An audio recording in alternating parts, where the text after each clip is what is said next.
If you only have 10 days for your trip to Vietnam, here's exactly how I would spend my days.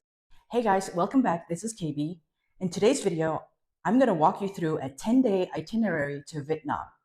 This itinerary covers the best of North, Central, and South Vietnam and places you should definitely visit if you only have 10 days.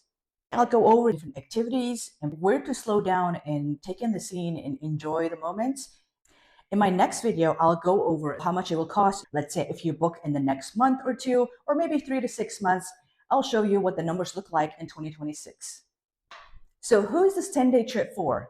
This is for medium budget travelers who maybe you have taken 2 weeks of vacation because you've always been wanting to go to Vietnam and you're seeing all these videos about travelers like me and other people who are traveling through Southeast Asia, and Vietnam keeps coming up on top of your YouTube search. You're not a backpacker, but you're not a slow traveler or luxury traveler, but you're looking for a budget value and see the best of Vietnam in just short 10 days. Here's how you can do it with just taking off 2 weeks from work and making a trip to Vietnam. You probably spend a day traveling there and then another day traveling back to North America.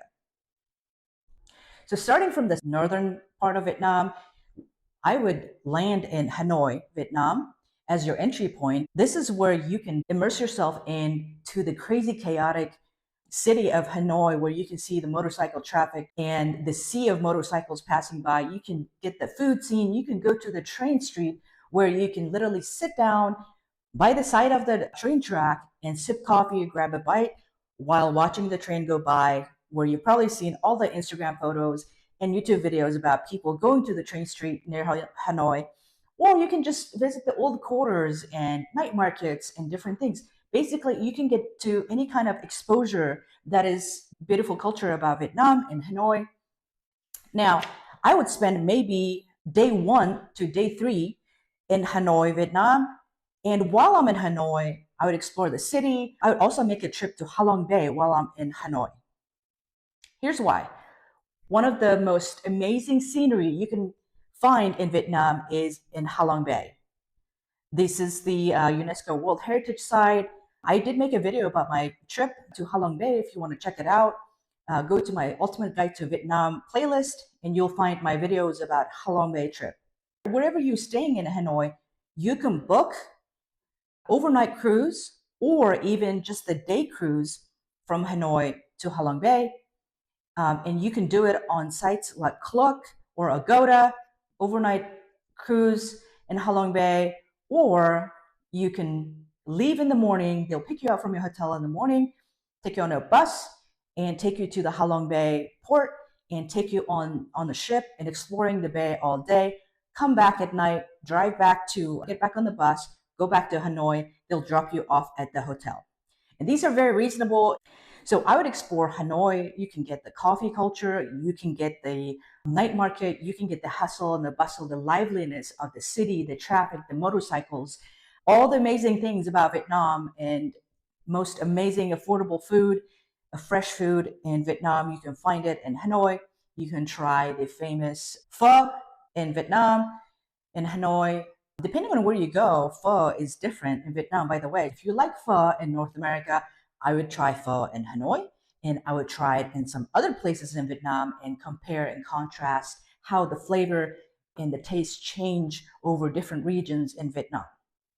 So let's say you spend the first 3 days in Hanoi and visiting Hanoi City and also Ha Long Bay. Then I would take a 1.5-hour domestic flight from Hanoi to Da Nang.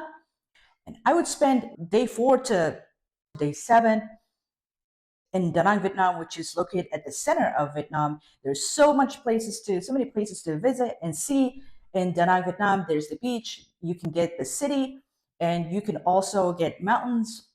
Da Nang is cheap and modern.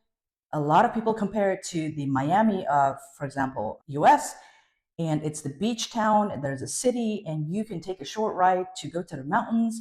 There's tons of day trips, but you can honestly do so much just around Da Nang. Da Nang Beach the water is clear, the sand is white and clear, and it is really relaxing and amazing.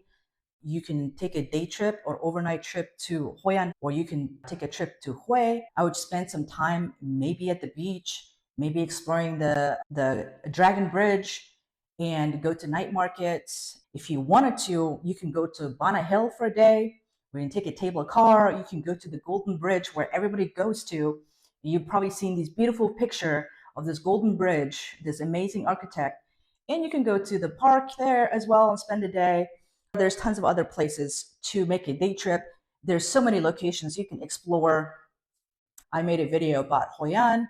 I've also taken a day trip to Hue and a couple other places from Da Nang. If you wanted to see that, go check out my other videos about those different day trip locations from Da Nang, Vietnam. Now, so you've seen the city in Hanoi, you started, and day 4 to day 7 in Da Nang, Vietnam. Then I would head down to south of Vietnam to Saigon or Ho Chi Minh City.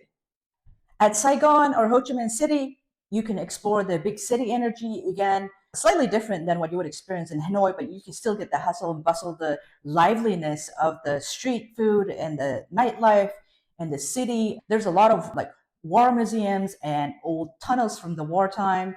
You can explore around Saigon. If you're in Ho Chi Minh City, getting around is very easily. They have public transportation, but honestly, Grab ride is so affordable. It is so much cheaper than Uber in the US, and you can just hop on the Grab ride anywhere you go. One thing to remember though is I would pack as light as possible. Most likely the weather is going to be warm unless, depending on where you go, when you're going, there is a rainy season. So just Google when the rainy season is, depending on which location you're going to, and dress appropriately. But most of the time it's likely to be warm. You can pack very light and you're going to be on the move, every few days, 3-4 days, you're going to be changing locations. A lot of these budget airlines you might be taking while you're in Vietnam to hop city from place to place, their baggage policy is sometimes could be a little bit more strict, and you don't want to have overweight luggage or too big of a luggage to lug around everywhere you go. So I would recommend packing light as possible. Any personal care, any product, anything that you really think you need, you can find it pretty much in supermarkets or stores and pharmacies and things like that. So I would pack as little as possible. Things are a lot cheaper to buy it in Vietnam than bring it from, let's say, if you're from America, you can find pretty much whatever you're looking for in Vietnam very affordably. So how much would this trip cost for 10 days? I will break down the cost and give you a sample tickets and where to book. And I'll also share my secret hack of how to save money on flights and hotels. So if you want to know how much this trip would cost you, check out my next video where I break down the budget and how to save money and make it even cheaper for you. See you next time.